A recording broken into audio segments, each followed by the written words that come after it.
Hey guys, welcome back to the AR YouTube channel. और आज से करीब 1.5 महीने पहले 7 लोग एक साथ सेसना 206 में उड़ान भरा। उड़ान के तुरंत बाद अमेज़न के जंगलों में ये क्रैश हो गया। क्रैश में सभी बड़े लोग मारे गए और बच गए 4 बच्चे।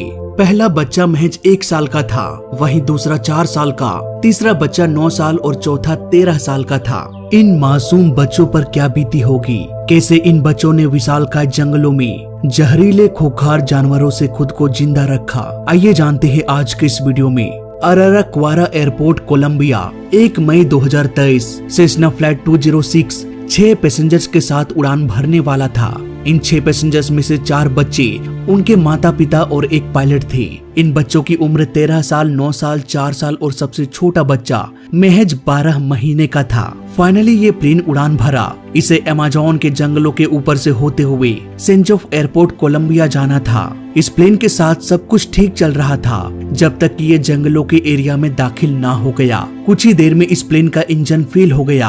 पायलट ने नजदीकी ATC को मेडे कॉल किया। उधर प्लेन अपना एल्टीट्यूड खोता जा रहा था। सेसना के एयरक्राफ्ट में सिंगल इंजन लगा था। इट मीन्स बैकअप के लिए उसके पास कोई भी दूसरा इंजन नहीं था, इसीलिए इस प्लेन को क्रैश से बचा पाना इम्पॉसिबल हो गया। फाइनली ये प्लेन नोज के बल जंगल में क्रैश हो गया। एक तेज आवाज के साथ सब कुछ शांत हो गया। हादसे के बाद प्लेन में आग नहीं लगी। शायद ऊपर वाला किसी को बचाना चाह रहा था। तभी 1 साल का वो दूध पीता बच्चा जोर जोर से रोने लगा। बेहोशी की हालत में बाकी सारे 3 बच्चे उठ गए। उन बच्चों ने देखा प्लेन जंगलों के बीच बुरी तरीके से टूट चुका है और उसके माता पिता जख्मी हालत में प्लेन के अंदर फंसे हुए थे।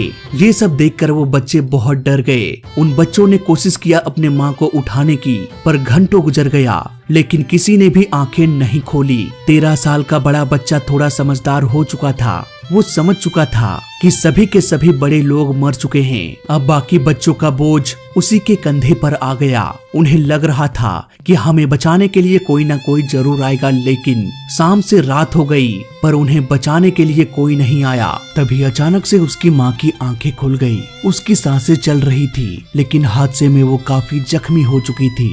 डरा सहमा सा चारों बच्चों ने किसी तरह से दुबक कर रात गुजार लिया। उस रात किसी को भी नींद नहीं आई। मच्छरों ने काट काट कर सबको परेशान कर रखा था। 2 मिनट भी किसी ने आराम नहीं किया। हादसे के अगले दिन चारों को तेज भूख लग गई। प्लेन में थोड़ा सा खाना बचा हुआ था। तीनों बच्चों ने खाना खा लिया। वहीं 12 महीने के बच्चे के लिए एक दूध का बोतल भी रखा हुआ था, जो अभी तक सही सलामत थी। चारों बस इंतजार करते रहे कि अब कोई आएगा हमें बचाने के लिए। पर दूसरा दिन भी गुजर गया और फिर से खौफनाक काली रात ने दस्तक दिया। उन चारों बच्चों की लाचार माँ घायल अवस्था में अपने बच्चों की मदद भी नहीं कर पा रही थी। दूसरी रात भी वो सो न सके। तीसरे दिन प्लेन में बचा सारा खाना भी खत्म हो चुका था। वहीं 1 साल के बच्चे के लिए दूध की बोतल भी खाली हो गई। चौथे दिन उन्हें समझ में आ गया कि अब हमें खाने की तलाश करनी पड़ेगी। इन 4 दिनों में बच्चों ने ना तो ठीक से खाना खाया और ना ही वो ठीक से सो सके। यही वजह है कि वो चारों बेहद कमजोर हो चुके थे और उसी दिन उसकी माँ ने दम तोड़ दिया। अब इन बच्चों को ये सफर अकेले ही तय करना था। हादसे के चौथे दिन दोनों डेड बॉडीज डिकम्पोज होना शुरू हो गया, जिसकी वजह से तेज बदबू भी आने लगी थी। फाइनली उन चारों ने क्रैश पॉइंट को छोड़कर आगे बढ़ने का डिसीजन लिया, लेकिन मासूम बच्चों को ये कहाँ पता था कि इस विशालकाय जंगल में नन्हे नन्हे पैरों से चलकर जंगल से बाहर निकलना इम्पॉसिबल है। 13 साल के बड़े भाई के शरीर में इतनी भी ताकत नहीं थी कि वो छोटी बच्ची को गोद में ले सके। फाइनली वो धीरे धीरे सारे बच्चे क्रैश साइड से दूर निकल गए। रास्ते में कुछ फूल पत्तियां खाते हुए बारिश का पानी पीकर वो दिन गुजारने लगे। घटना के करीब 7 दिन बाद मेडे कॉल आने के बाद पिछले 7 दिनों से रेस्क्यू टीम प्लेन को खोजने में लगे हुए थे। एक विशालकाय जंगल में जहां पेड़ इतने घने होते हैं कि धरती भी दिखाई नहीं देती। ऐसे में सेसना जैसे छोटे प्लेन को खोज पाना बहुत मुश्किल लग रहा था। लेकिन फाइनली रेस्क्यू टीम को घटना के 7 दिनों बाद प्लेन का मलबा मिल गया, जिसके अंदर पड़ी थी 3 डेड बॉडीज। पर उन बच्चों का कहीं भी नामो निशान नहीं था। आसपास खाने पीने की चीजें पड़ी हुई थी। ये सब देखकर रेस्क्यू टीम को एक आइडिया लग रहा था कि शायद वो बच्चे जिंदा हैं। ऐसी जगह है जहाँ चारों तरफ जंगल ही जंगल हो, वहाँ किसी भी इंसान को खोज पाना बहुत मुश्किल हो जाता है। क्योंकि जब तक आपको उसका डायरेक्शन नहीं पता चल जाता कि वो किस डायरेक्शन में गए हैं, तब तक उसे चारों दिशाओं में खोजना पड़ेगा। ऐसे में अधिक समय और अधिक लोगों की जरूरत पड़ेगी खोजबीन के लिए। अब डायरेक्शन का पता लगाने के लिए सभी खोजी दल चारों दिशाओं में फैल गए। सबसे पहले उन्हें सबूत की तलाश करनी थी। जब तक सबूत ना मिले तब तक चारों दिशाओं में खोजा जा रहा था। करीब 2 दिनों के सर्च के बावजूद भी कोई भी सबूत नहीं मिला। काफी खोजबीन के बाद बच्चों के पैरों के निशान मिले। ये एक सबूत था कि बच्चे अब भी जिंदा हैं। इसी तरह से करीब 3 दिन गुजर गया, यानी कि हादसे के 10 दिन, लेकिन फिर भी वो बच्चे नहीं मिले। खोजी दल अब पैरों के निशान को फॉलो करते हुए उन बच्चों को खोजने के लिए आगे बढ़ रहे थे। पर 1 दिन, 2 दिन, 5 दिन, 10 दिन गुजर गया, पर फिर भी वो बच्चे नहीं मिले। जैसे जैसे दिन गुजर रहा था, उम्मीदें भी कम होती जा रही थी कि वो बच्चे सही सलामत भी है या नहीं। घटना के करीब 25 दिनों बाद फाइनली उन बच्चों का एक सुराग मिला। जंगल में एक छोटा सा हेयरबैंड मिला जो उन्हीं चारों बच्चों में से किसी एक का था। वहीं एक दूध की बोतल मिली जो उसी 12 महीने बच्चे की थी। अब खोजी दल को एक नई उम्मीद मिल चुकी थी। वो लगातार दिन रात जंगलों में खोजते जा रहे थे। अब लग रहा था वो बच्चे मिल जाएंगे, लेकिन ऐसा हुआ नहीं। क्रैश के करीब 40 दिनों बाद रेस्क्यू टीम को एक टूटी फूटी झोपड़ी मिली। यहाँ पर उन बच्चों के पैरों के निशान भी थे। ये एक सबूत था कि 40 दिनों बाद भी वो बच्चे जिंदा है। अब सर्च अभियान को बहुत तेज कर दिया गया। उन्हें पता था कि अब हम बच्चों के बहुत नजदीक पहुँच चुके हैं। फाइनली रेस्क्यू टीम ने उन चारों बच्चों को बेहद कमजोर हालत में खोज निकाला। घटना के 40 दिनों बाद पूरे कोलंबिया में एक खुशी की लहर दौड़ पड़ी।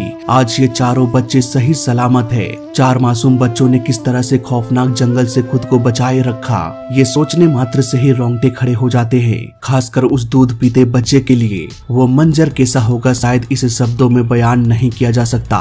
उन बच्चों का बचना किसी चमत्कार से कम नहीं था। ये मुझे उन बच्चों के और उनके पेरेंट्स के कुछ फोटोज मिले हैं। सो गाइस, इस केस में छोटे छोटे सवाल आते हैं कि क्या इस प्लेन को ट्रैक नहीं किया जा सकता था? दोस्तों, बेशक ट्रैक किया जा सकता है, बशर्ते प्लेन में सैटेलाइट जीपीएस सिस्टम हो, लेकिन इसके लिए भी एयरलाइन कंपनी को चार्ज देना पड़ता है। अब क्योंकि नॉर्मली सेस्ना जैसे छोटे प्लेन्स कमर्शियली उतने प्रॉफिट जनरेट कर नहीं पाता और ऐसे छोटे प्लेन्स नॉर्मली फ्लाइंग स्कूल में पायलट्स के ट्रेनिंग के लिए होता है, इसलिए ऐसे एडवांस और कॉस्टली सिस्टम इन प्लेन्स में नहीं होता।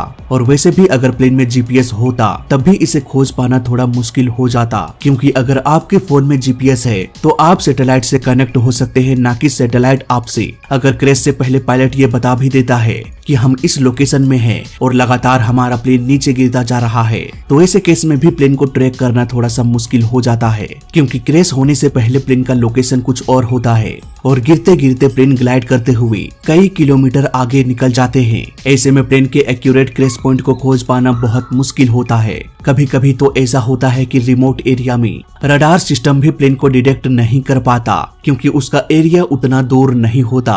ऐसे एरियाज को हम डेड जोन के नाम से जानते हैं। यही कुछ कारण है जिसकी वजह से आज के आधुनिक टेक्नोलॉजी के बावजूद भी इस प्लेन को खोजने में 7 दिनों का वक्त लग गया। नाउ यहाँ पर एक और सवाल आता है कि जंगली जानवर खून को तेजी से सूंघ सकते हैं और अमेज़न के जंगलों में बहुत सारे ऐसे जानवर मिल जाएंगे जो शिकार करके खाना खाते हैं। ऐसे में किसी भी जानवर ने उन बच्चों पर या उन डेड बॉडीज पर अटैक नहीं किया। इसकी भी एक बहुत बड़ी वजह है।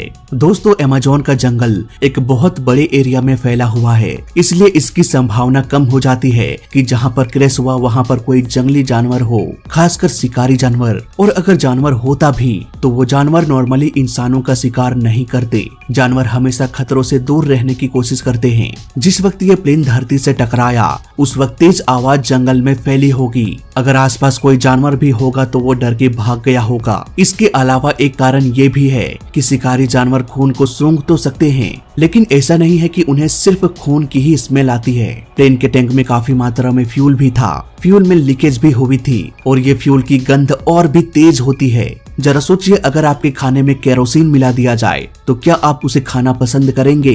वेल, जानवरों के साथ भी कुछ ऐसा ही होता है। ऑयल के स्मेल के कारण कोई भी जानवर उस पर अटैक करना नहीं चाहेगा। तो ये थी कुछ वजहें। फिलहाल इस छोटे से केस स्टडी में अभी तक के लिए बस इतना ही। वीडियो अच्छा लगा तो लाइक कर देना, बुरा लगा तो डिसलाइक कर देना और दोनों ही केस में चैनल को सब्सक्राइब कर देना, क्योंकि इस चैनल में सीखने के लिए बहुत कुछ है। तो मैं मिलता हूँ आपसे अगले वीडियो में, तब तक के लिए देखते रहिए और सीखते रहिए। जय हिंद, वंदे मातरम।